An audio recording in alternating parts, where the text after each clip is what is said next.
আলহামদুলিল্লাহ রাব্বিল আলামিন ওয়াসসালাতু ওয়াসসালামু আলা সাইয়্যিদিল মুরসালিন ওয়া আলা আলিহি ওয়া আসহাবিহি আজমাইন।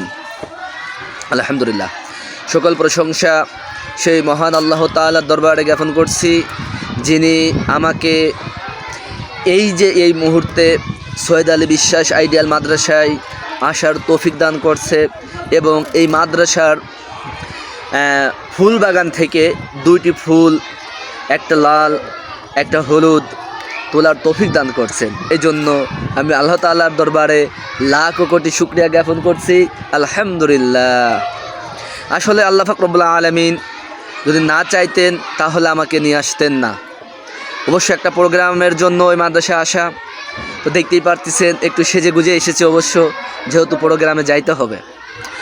আল্লাহ পাক রব্বুল আলামিন কোরআনের পাকে বলেছেন, লা ইন শাকারতুম লা আযীদান্নাকুম ওয়া লা ইন কাফারতুম ইন্না আযাবি লাশাদীদ।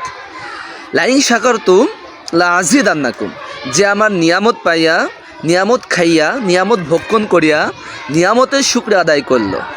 লা ইন শাকারতুম লা আযীদান্নাকুম ওয়া লা ইন কাফারতুম ইন্না আযাবি লাশাদীদ, যে কি করলো?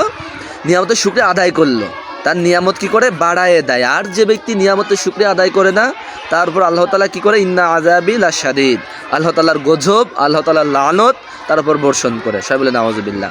এই জন্য আমাদের উচিত যে আমরা আল্লাহ তাআলার নিয়ামত যখন ভক্ষণ করব, যখন খাবো, তখন এই নিয়ামতের শুকরিয়া আদায় করতে হবে, তাহলে আল্লাহ তাআলা আমাদের নিয়ামত বাড়াইয়া দেবে। তো সবাই ভালো থাকবেন।